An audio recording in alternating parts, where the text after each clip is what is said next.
Park, Illinois. And I'm Maggie Sharp. I'm a teacher at Mundelein High School. And welcome to our presentation. Jumping the gun there. I'm sorry.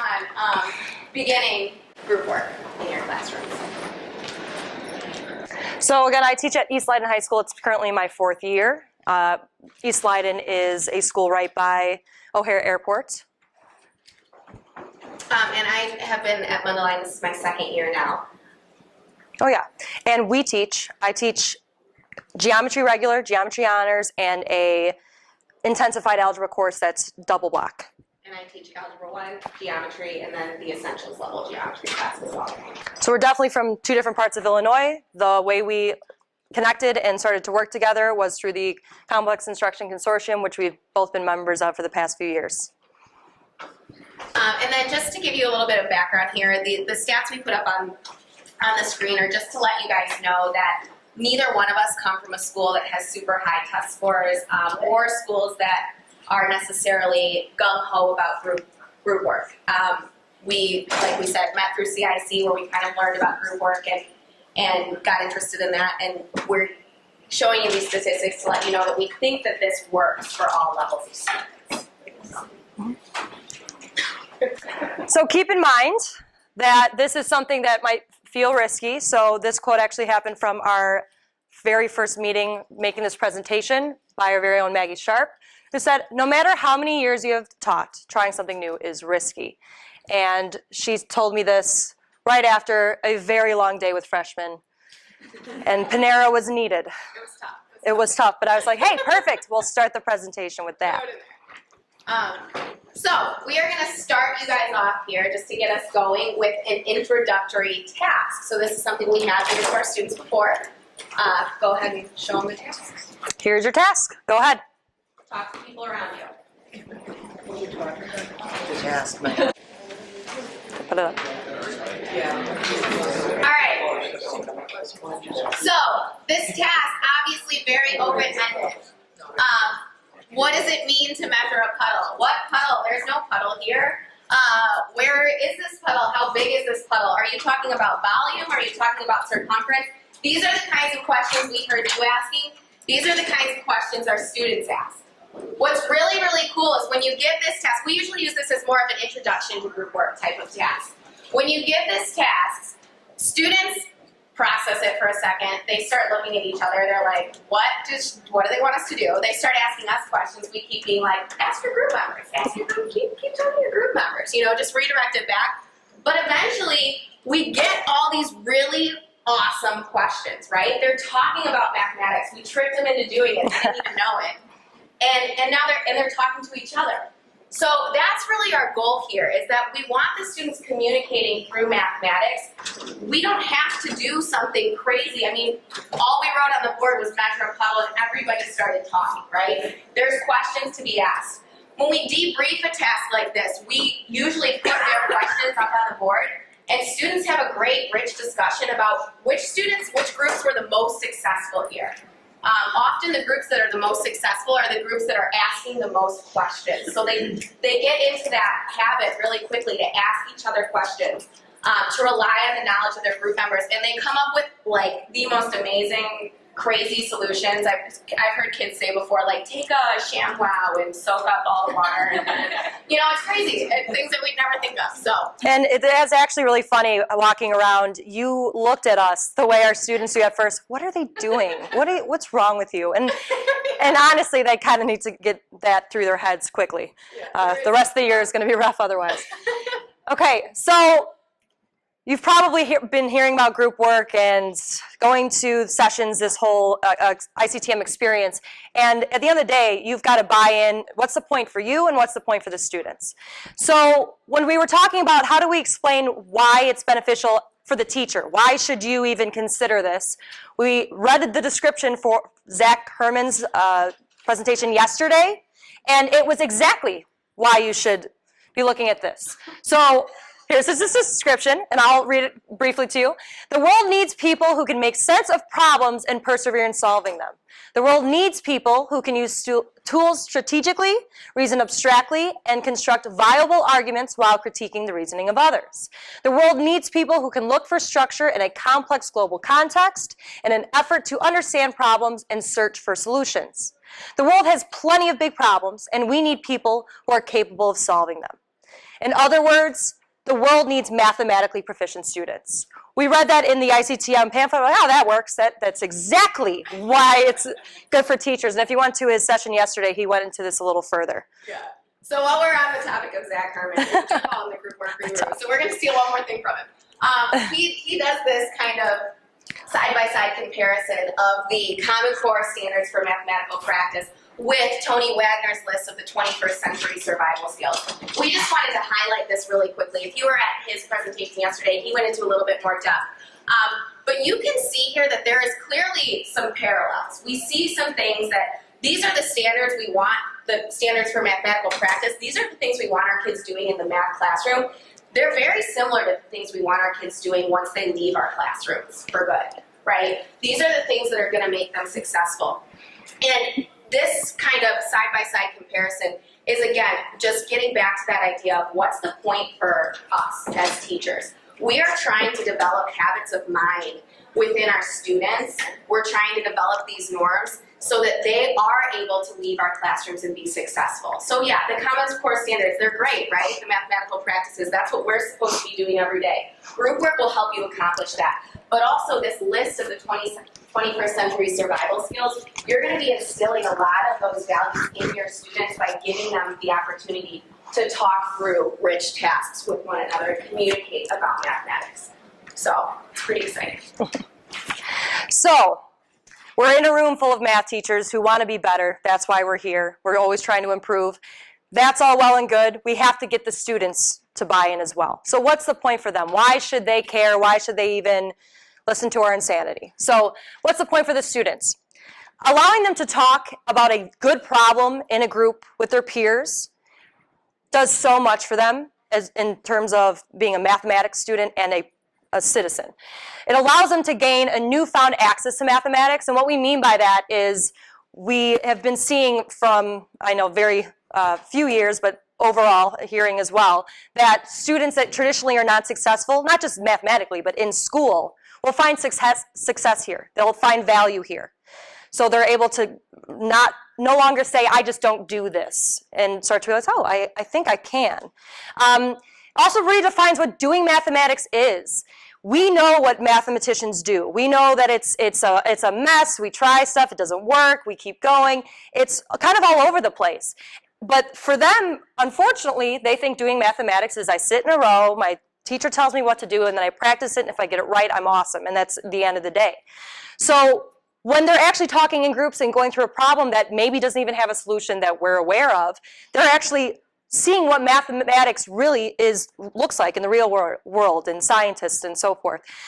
And again, pretty much going with the first bullet, it shifts the student's self-image. They feel like they either do or do not do math, and this is a great way to get them to look at themselves and go, well, actually, I did that. That's pretty awesome. So it's definitely gains access. Again, every single student brings something valuable. If you give them the right problem, every single student will have some type of input. So they will feel that value when they're able to talk to their peers and be successful. And overall, this is one key point that we're going to keep bringing up throughout the whole presentation, is even when they are not getting the answer, when they're struggling with good problems, they will learn. Whether they get to the answer or not, they are learning, they are growing, and they're going to get better the more you allow them to do this and talk with each other. So this is something that came out of my mind. I was trying to explain it, and I was getting all very Italian about it and moving my hands a lot, and I decided to try to put it into a picture. This is why I feel the teacher interjection portion is something to really be wary of.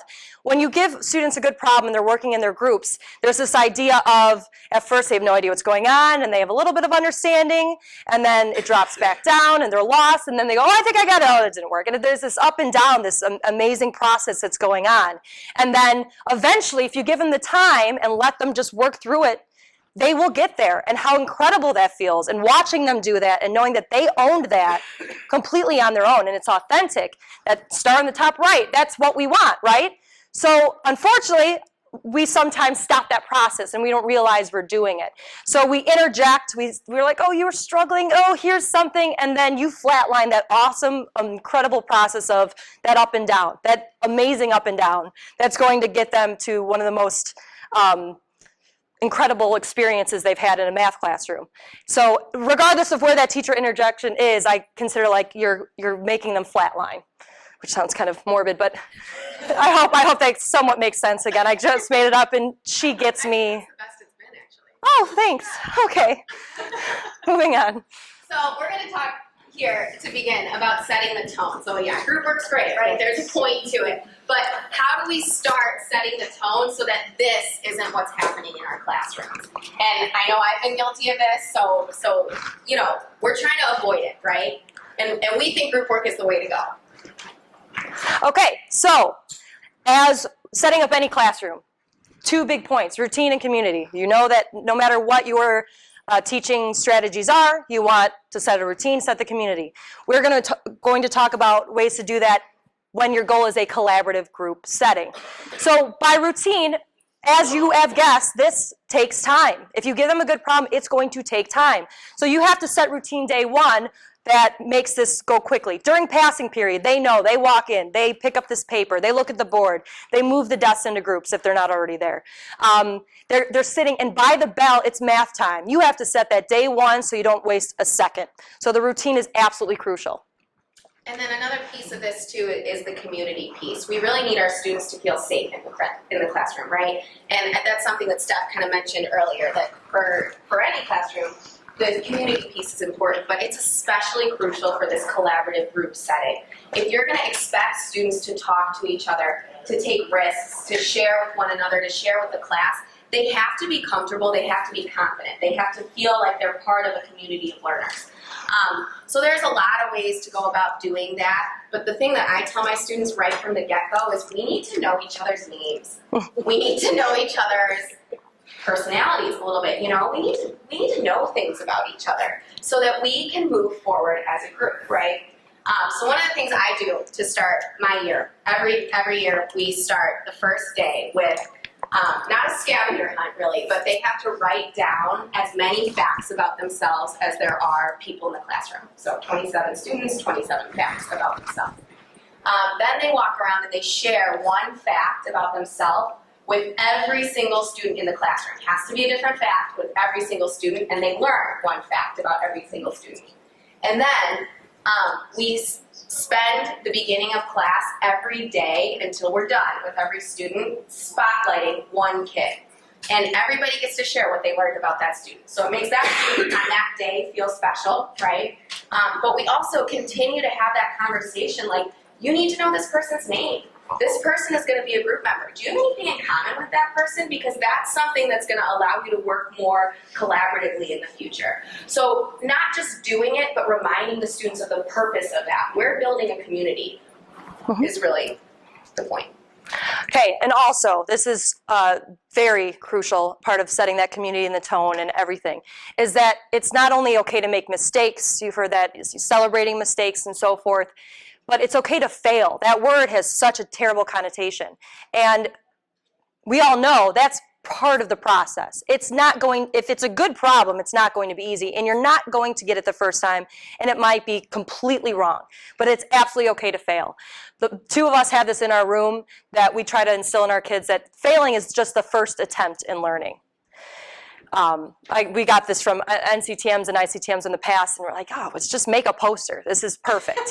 and every time those students are struggling during their task and feeling low, we remind them, yeah, you're going to fail, and that's okay. And you really need to personify that whenever you're giving a task, and you as a teacher need to make that your philosophy, that it's not only okay, it's part of this. And another way to put this into context is, if you continue to persist, if you keep trying, you will learn and you will grow, even if you don't find a solution. That's weird for students at first. What do you mean, if I don't get the solution, I'm still learning? We need to make sure that they're aware of this, and we have to keep reminding them that I know you're struggling, I know you haven't found the answer, but it's okay, you're learning. Your brain is making connections. You're growing as a student. So that is pretty much a philosophy that we feel like really helps our students feel less vulnerable and willing to make those mistakes, because it's part of the process. And that's one you have to keep going back to too, because students are so programmed to think the other way. That you really have to keep letting them fail and keep celebrating it. So, icebreakers. Icebreakers. So again, and I know a few of you even mentioned it when we showed that picture of the students with one freaking out and one texting and one sleeping, that you can't, at least in our opinion, you can't just throw a bunch of students that probably don't like math, sorry, they probably don't, throw them in a group and say, do this math problem, have fun, bye. It's not going to go well. You need to get them talking about anything, and then get them eventually talking about math or one or the other. I get them to talk first. If they're not talking to each other, they're not going to talk about math. So, yeah, you have a job now, go. So, we're passing out an icebreaker. This is one I've used every year as the first day for all of my classes. It's just a little puzzle I found online or something that has gotten my students to talk. So Maggie's passing that out. You could give it a look and we'll give you a couple minutes. So as we're wrapping up, you're hearing what we like to hear. The students don't want to stop. And it's not necessarily that they haven't found a solution, but they want to re-explain it. And we've been telling a few people, I have this on a smart notebook file that when they do get a solution, they could physically move the circles on the smartboard, which also gives a second purpose of, oh, and they try to drag it, it won't move, or like it makes this huge, strange circle. Why isn't it working? Now you know how I feel, all right? So every time that I mess up on the smartboard, you felt that way. So it has many purposes, but as you can see, this is not just a problem where the student that has excelled at solving for X will take over. This is accessible to everybody. And what I find most fascinating is this is something, I like to say, Googleable. You can find this on Google. And there's the one solution is the only solution I saw, and I have to admit I had to look it up, it was make me crazy. So I looked up the solution, I'm bad. And the only one they came up with is not the ones my students came up with. And depending on the class, one class just went towards one direction, another class went elsewhere. And this fourth year of doing this problem of the first day, I went to a group that said they were ready, and I randomly picked which student was going to explain it, and they explained the right solution, but their group started yelling at them, no, that's not the right one. So what is right? What are you doing? And then he went ahead and showed one that I had never seen before for a third solution that I didn't even know was possible. So it's really great getting them to, great task to get them to talk, and a great way to say, okay, so what did we just do here, and set that tone at the beginning of the year. So another icebreaker. This is, She's not going to tell you. yeah, we can't tell the answer. So another icebreaker that I've used at the beginning of the year is, I just call it the s'mores task. The directions that I give to my students, this is an idea I got from one of the other teachers in my department. Her name's Captain White. But I tell the students, write me a list of directions in your group on how to make a s'more. It's something that they've all done before. I tell them, be as specific as possible. I want the best directions, so they get a little competitive with it, like our directions are better than theirs, please. So they think they've got this, right? They're like, come on, we're 14, you are insulting our intelligence, we know how to make a s'more. I'm like, okay, write it down, you know. So then, afterwards, we do a little role play. So they read their directions to me, and I act out what they're telling me to do. So they get super frustrated when they're like, put the marshmallow on the stick, and I'm like, okay, and I put it right next to my hand and then let it fall off. They're like, come on, you know what we mean, right? Or put the chocolate on the graham crackers. I'm like, okay, so I don't unwrap the chocolate, I put it on top of the box of graham crackers. They're like, what are you doing? You know what we want you to do. But the cool thing about this is after we're done with the task, we have this really great discussion about how to communicate with one another. We bring it back to that piece that do we always understand what one another is saying, what one another is talking about? Is it really, really frustrating when you're trying to communicate something and the person next to you has no idea what you're saying or just isn't getting the point?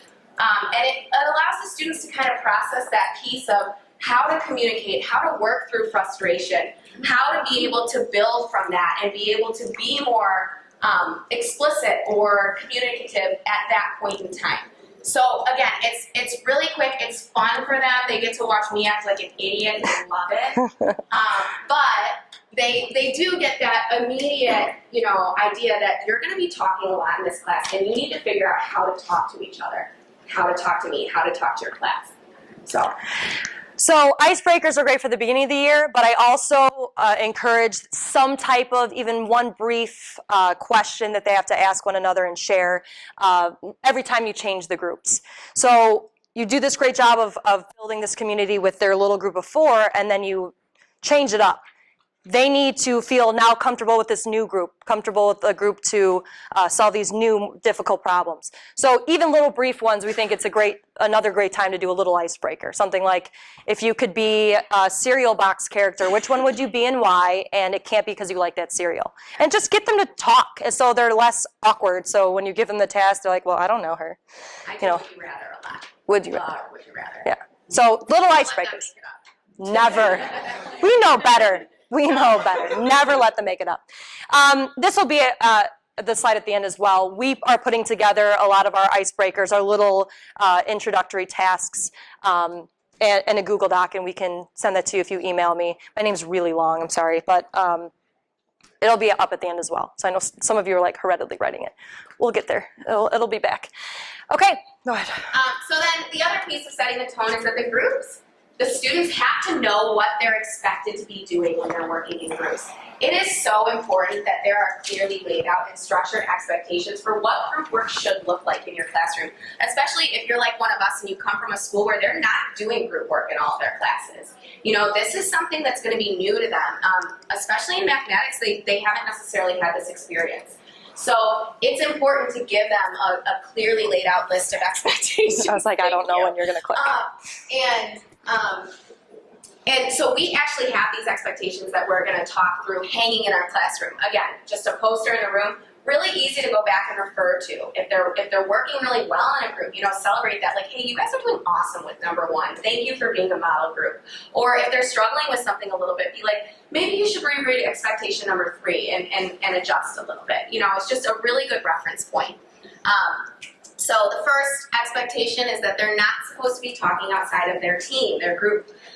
They should only also be talking about mathematics. Now, that is a lofty goal for middle school and high school students, right? I usually aim for like 90%, guys. Well, she has 90-minute classes. 45, you got to get it going. No, but I'm just kidding. But really, I mean, if you write a good problem, they're going to want to talk about it. So they will. And they should be talking to their team members. So that also eliminates that distraction of going and talking to another group. Really focus on get this solution with your team. Number 2, ask questions to your team first before you call the teacher over. This one's huge. This one's really, really hard for teachers. You're gonna have to look at this expectation a lot. Number 2 is all about, we do not answer individual questions, we answer team questions. If you have a question, pose it to your teammates first. If nobody has an answer, call the teacher over. And the thing we do with this is when they raise their hand to ask a question, we ask somebody else in the group what the question is. That's kind of how you hold them accountable there. So that if they don't know the question, you're like, not touching it. Number 3, help your teammates by giving hints and asking good questions. Don't just give the answer. This is for that kid in your class who always gets the answer in like 3 minutes, right? Again, if you're writing good problems, that shouldn't happen too often, but we can't avoid it sometimes, you know, and we don't always write the perfect problem. We don't always write the perfect task. So there are going to be students who want to just speed ahead. Make sure the expectation is clear that you are working as a team. If you feel like you have the solution, you have a responsibility now to your team members to get them there without giving away the answer. Number 4, make sure your thinking is visible. Explain and justify your ideas. This should be math, right? We want to see mathematical justifications on paper. They should be writing things down. They should be using mathematics to communicate with one another. We need to see statements and reasons and math to be able to justify maybe the solution or the process that they've decided to go with. This also kind of ties into just like, can we see as we're walking around that you're thinking? Like, is that visible to us? What's your body language like? Are you leaning in? Are you engaged in the problem? Are you sitting back? Are you texting? You know, so we want to see you thinking and also want to see your thinking written down or communicated clearly. And then finally, you're working as a whole team. Nobody gets left behind. Nobody gets to work ahead. Your team is not done until everybody's done, right? You're done, that does not mean your team is done. This kind of ties back in with expectation number 3 pretty nicely, that if one person feels done, you gotta get your whole team there, right? And then just to give credit where credit is due, this list was initially created by Teresa Riley, who gave it to Steph, who gave it to me, and now It's all to you. Yeah, I've in the past used a first day, what do you want to hear in your groups? What do you want to see in your groups? What do you not want to hear? What do you not want to see? And then made a poster of all their ideas, and I put it up in the room. That's great. It's a good exercise, but it's a ridiculously long list, obviously. I saw this, and this is so much better. This says everything I needed to say in 5 steps. And again, as she mentioned, you can say, you guys got to work on number 4. Like, I know that you're having great conversations, but it's got to be more visible. You have this explanation, show them. Don't just say it. Okay, so you've set the tone, you did a great job. The students are ready for a task. You're giving the task now, it's time. As every good story, there's a beginning, a middle, and an end. So there's a responsibility before the task, before you give it out. There's something you need to be doing. During the task, there's a responsibility for you as well as the students, obviously, but during the task, there are points to keep in mind. And then after is also key. So all 3 parts of these are absolutely necessary, and we'll break these down in a second. So I got this idea, not this image, because Dan Meyer's way better at this. Can you tell? This is paint. But this idea is exactly, I think, a great visual of what tasks look like. And he compared what a task looks like and what a math classroom should look like as how a video game works. There's a set beginning. You know, you're Link and you've got to save Zelda. And then a bunch of stuff happens. And then you get the kill the green guy. And then it's over. So there's a set beginning and there's a set end. But the middle is where you let go of the reins and let the kids take over. That's where they get to make the decisions of how they're going to go about the task. So set beginning, set end, the middle is where you're really letting them go. All right. So before the task, there's a few things that you need to do as a teacher to really set the stage. So we've talked about setting the tone as a class as a whole, right? But before you give a task, before you're expecting the students to work in a group on a specific problem, there are a few things you need to do. One is that you need to clearly communicate your purpose with the students. So that doesn't mean tell them what they need to learn from this, but it means tell them what your purpose is.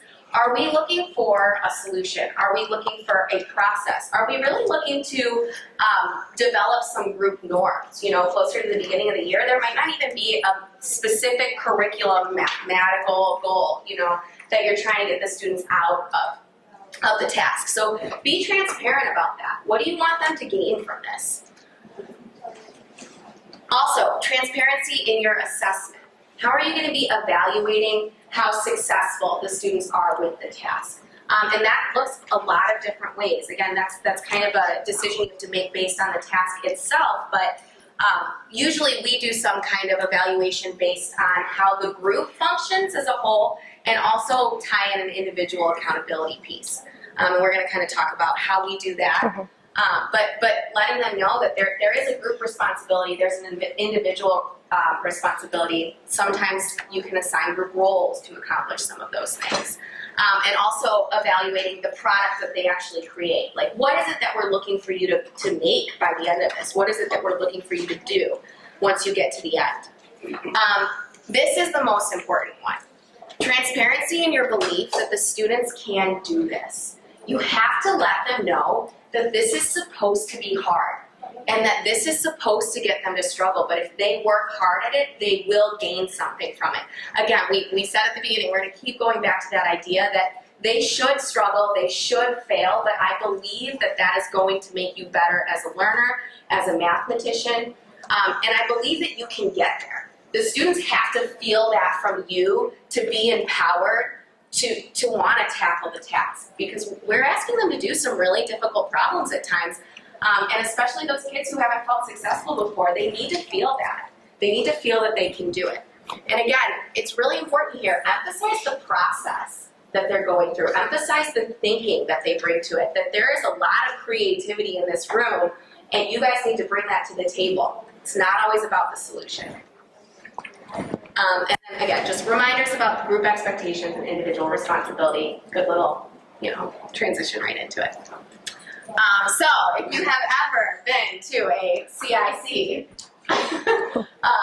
workshop before, you have probably heard this quote. Or a version of it. Oh, I think yeah, I or a made this version up of it. and ruined the quote, but whatever. But we like to say this, the very last line before we give a task, that no one in this room knows everything, but everyone knows something.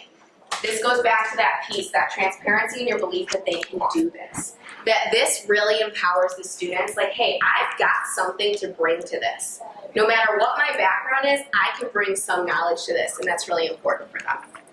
And I'm going to be honest, I've had heard this version of this quote many times going to the CIC workshops, and I was like, I can't do that with my students. I'll say that, and they'll be like, you're so cheesy, it's insane. And then I tried it one day, and it was so incredible that this is like the magic quote that everyone goes, okay, I got this. And it was incredible. And again, my students are, and I'm sure if you teach high school math, they're the ones that are like, you're lame. They'll tell you, but they loved this. And now it's like the line you say before a task. It's really helpful. Okay, so the messy part, the part that everyone's all gets a little fidgety about. The during, the messy, the problem solving, the part where you let go. What are you supposed to do? You said not help them. What do I do?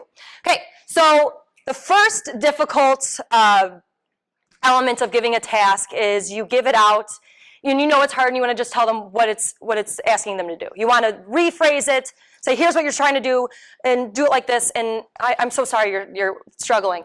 You've got to give them the time to either read it to each other, read it on their own.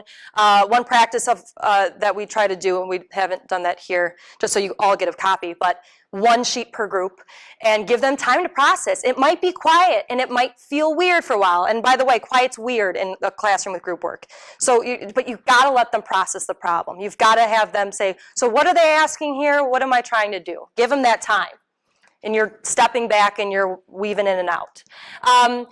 As they're starting to get to a strategy, you are encouraging them and reinforcing that they are talking to each other. You're not this authority figure that has the answer tattooed to their forehead. You are not the person that they need to be worrying about. It's to them. So by encouraging, at first there's still, I don't really know what the problem's asking. I always say, just think out loud. It might not be a really well-defined idea. Who cares? Just say it. Talk it out, write it down, share. It might trigger an inspiration for another group member. Just think out loud. I say that constantly. And again, what Maggie mentioned earlier, if they start to go back to old habits and raise their hand to ask their question, because you have to help me specifically, saying, well, what's their question? And if they don't know, you walk away. You have to just walk away when they want to take you and pull you in. This will be talked about more, this next one, in our debriefing, but as they're working, especially at the beginning of the year, it's very helpful to write down quotes that they're saying that could be beneficial to their end goal or even detrimental, so they can see both, what those look like. And again, Maggie will go into that a little further, but that's something you can be doing. Walking around, that's a great quote, right on the board, and go back and forth. Or if you're fancy, you can have your iPad and walk around as well. I'm just not that fancy. Okay.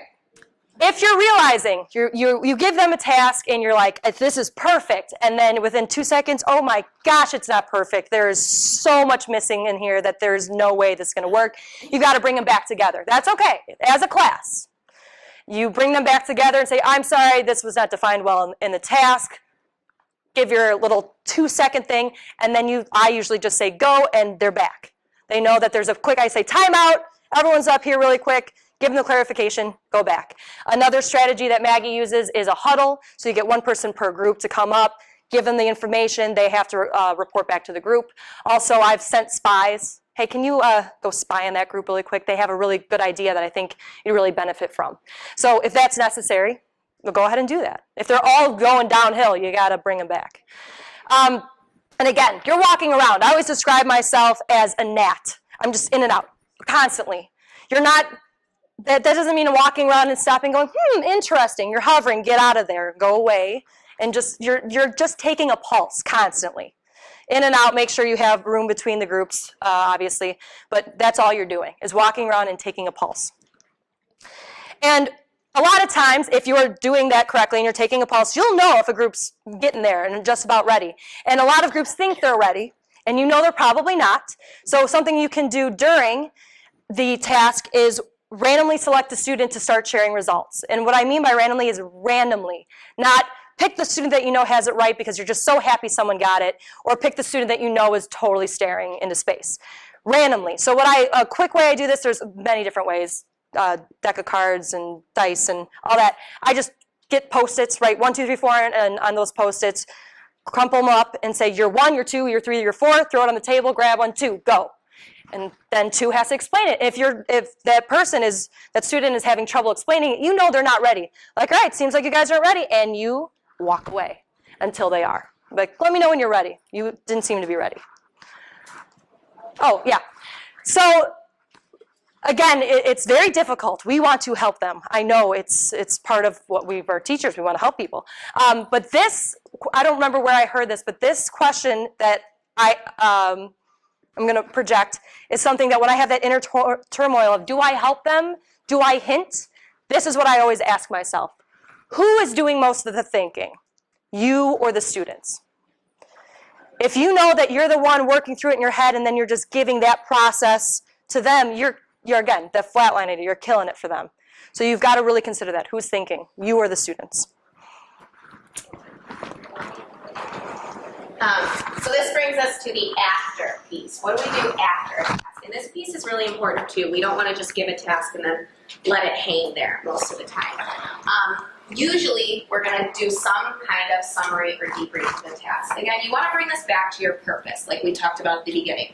We have all kinds of different purposes for these tasks. So when you're summarizing, when you're debriefing, the students should be talking about that purpose. What was their process like? What kind of decisions did they make? Things like that. The key to this is that the expectation has to be that the students are the ones communicating here.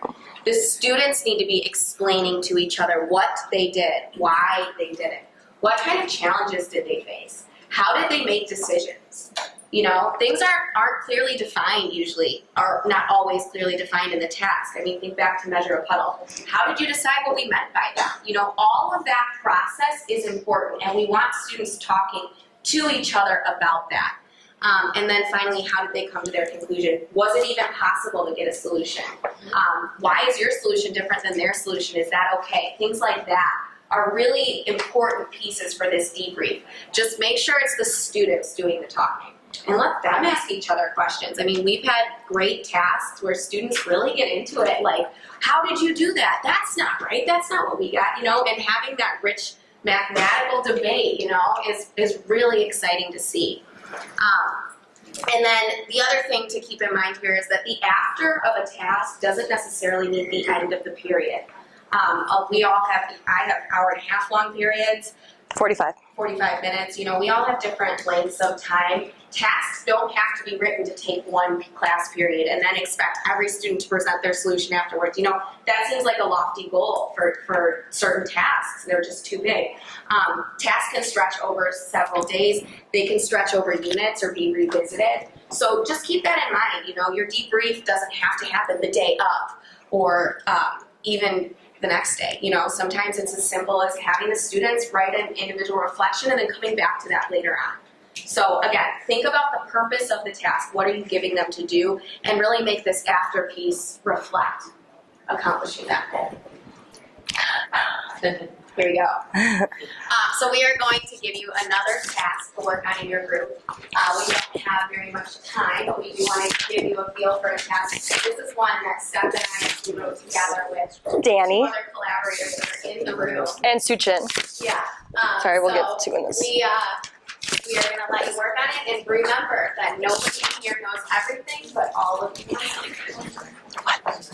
So we both use this task. First of all, we'll get to how who wrote it and how we wrote it and when we wrote it.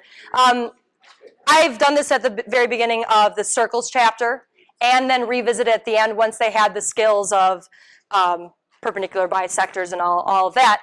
But the goal for this was finding the true center. And the first time it did not go that way at all. But we wrote this as part of a Complex Instruction Consortium workshop. And this was last year. It was myself, Maggie, Suchin, and Danny working together. And we had 1.5 hours to do this, to write a task. And the whole hour and 15 was about trains. And then Danny goes, let's do pizza, like right before it was due. I'm like, oh, okay. And then we did it. And then what's awesome about this workshop is we made a task that was, I don't know, let's see how it goes. We were able to go into a classroom. They allowed us at Niles North to go into their classroom, give it to a group of students, see where they went with it, go, wow, the whole center thing is not going well. Revise it, give it to teachers. They gave us some feedback, revise it again.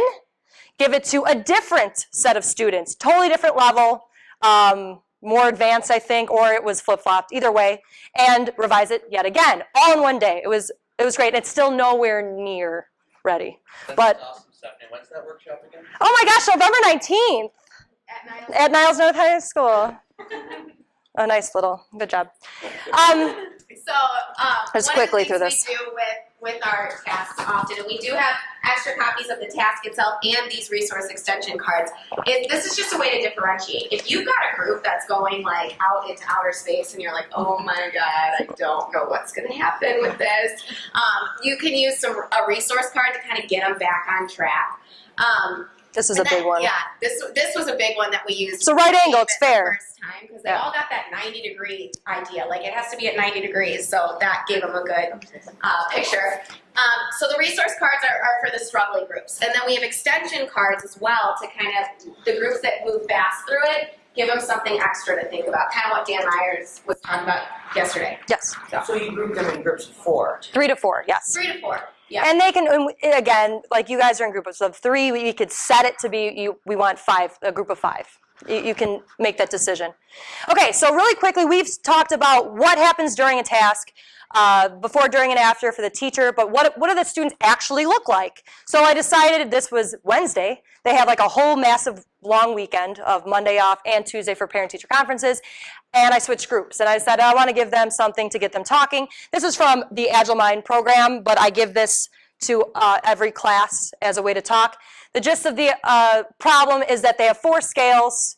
You can assume they're all balanced, and you need to balance different fruit to get an apple and an orange. So you give them that, and there are so many different avenues to do this. A lot of them go to this right away, and then the rest of it gets difficult. So they have that immediate, yay, I did it. Oh, well, but what about that orange? So I gave this to them. This was during the processing portion. Again, this is recently, so this is after they're used to this, but this is with the new group. They have to talk to different people. And you can see they're soaked in it. Their body language is saying everything.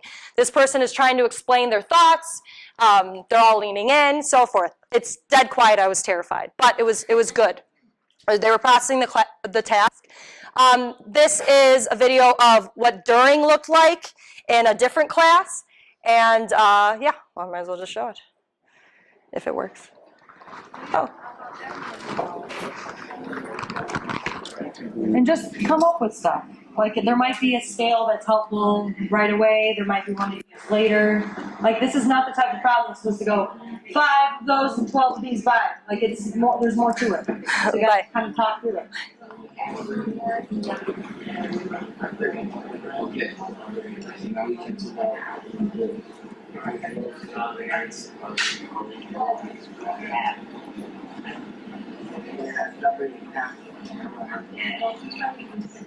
Okay, so you heard a couple things. Don't worry about that.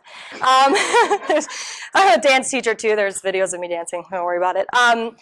So as you heard, there's that first group that I interjected with has that student that is the master of the universe and knows everything. So it was like, oh, I did it. And then he didn't, and then he tried to pass it off to somebody else, so I had to interject and remind them of what I'm expecting them to do. There's a group talking about canceling out limes, and then another group said, well, we can't use half a lime. All that with no help from me at all, that they're just used to the types of problems I give them, so they have those conversations quicker.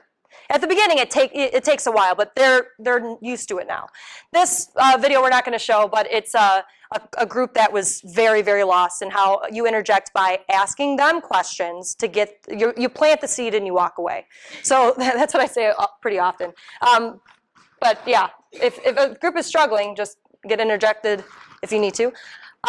So this is just student work. You can tell I've set the norm. Make it visible. Make sure I can see what you're thinking. It's a mess, and I love it because that's what problem solving is, a mess. All these different ways of doing this. I don't even want those scales. Just different ways of solving it. We talked about which scale you started with, then where did you go. Every group did something different, and it was just cool to see all the different ways of showing work and solving this. Okay. We gotta go faster. Yeah.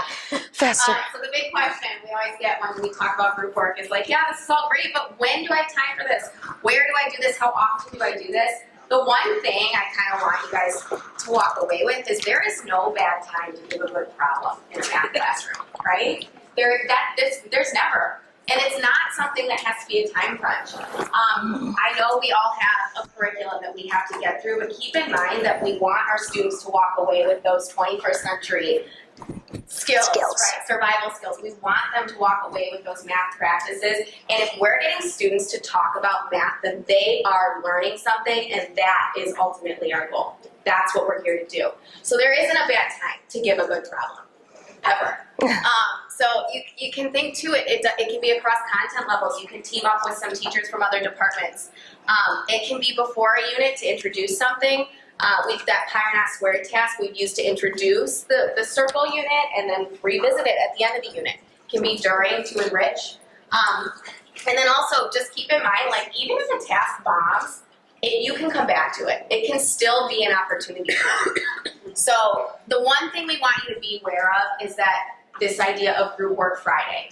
Our goal when our students walk into our classroom, like we said at the beginning, is we want to redefine what doing mathematics is, what it means to be mathematical. And if you isolate group work and this idea of good problem solving to one day a week, then you're really segmenting the idea of this is math class and this is group work day in class. So you're not giving them that opportunity to redefine what doing mathematics is and redefine themselves as doers of mathematics. And really quick off of that, I have a coworker that just had to be gone for a week, so she had to go back to her lecture practice. We just got to get this done, and then she tried to do group work again, and they were like, wait, what? I don't want to do this. I can't. What are you doing? Help me. So it's okay. So if you do group work and then you go back to your old habits, the students will go back to their old habits. So you've got to make sure it's integrated somehow all the time. Otherwise, you're breaking all, and you're ruining all of that, setting the tone. You can't just kind of let it go for a month and then expect them to want to do a task again. It's got to be integrated. So this is what everyone, I'm sure, wants to know. All right, that's all well and good, you two, but what if it bombs, it doesn't go well, it goes poorly, how do you bounce back? The most important element of this is you are trying to showcase what failing looks like. So if you go, this is bad, ugh, yeah, the kids are going to eat that up and go, yeah, it's bad, it's stupid, I don't want to do this. You have to exemplify that it's okay. And absolutely you can bounce back from it. You can use it as an opportunity to reinforce the norms. You could say, well, you can say and be transparent. Well, you get the feedback. I probably could work on how I wrote this. What do you guys think? What would have been more helpful? You can use that as a discussion. You can always bring it back to, well, why didn't it go well? You can definitely use that to reinforce your norms. Again, you want to model that. Attitude is absolutely everything for this. People will say, well, oh, it's going to go bad. If you think it's going to go bad, it's going to go bad. If you go in that way, that's how it's going to go. We say that to our students all the time. If you say you can't do it, you're right. So that's our job too. If you're going into this with that attitude being poor, it's going to go poorly. So be open and adaptable. Be okay with the fact that it's going to be a mess at first. It will get better. And a task will not be perfect or great even the first time or the second or the 8th or the 25th time. Accept it, get over it, it's okay. So think about it as like starting a new curriculum. You're taking a risk, you're asking your students to take a risk, and again, it's messy, it's not going to be easy, it's going to take a lot of revisiting and revision, but you can do it. Same thing I said earlier, expect of yourself what you expect from your students. You want them to take something that's difficult and keep pushing it and say, we got this. You've got to expect the same of yourself. We got this. It's going to be okay.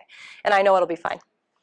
And also start small. This doesn't have to be like a huge commitment right away. Something I like to do is every Monday we start with estimations where they're working in their group, and then you can kind of build off something like that. So just give your kids small opportunities to work in groups every day, every other day, and build up their confidence with it, and then you can start really, diving into it further.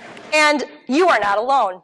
There are other people that are worried about this, people working on it, not doing great with this, having these amazing days that you go, this is why I teach, and having other days that are like, why do I do this again?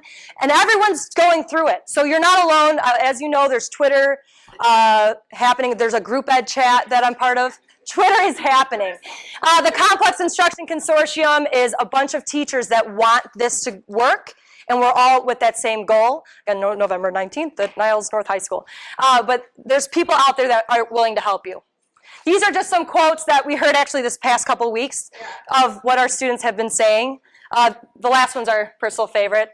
I almost died laughing. But like not, because like you're not a guy and like, but like, because you like give us hints and then like, it was hilarious. So this is the kind of stuff we hear from our students, which is awesome.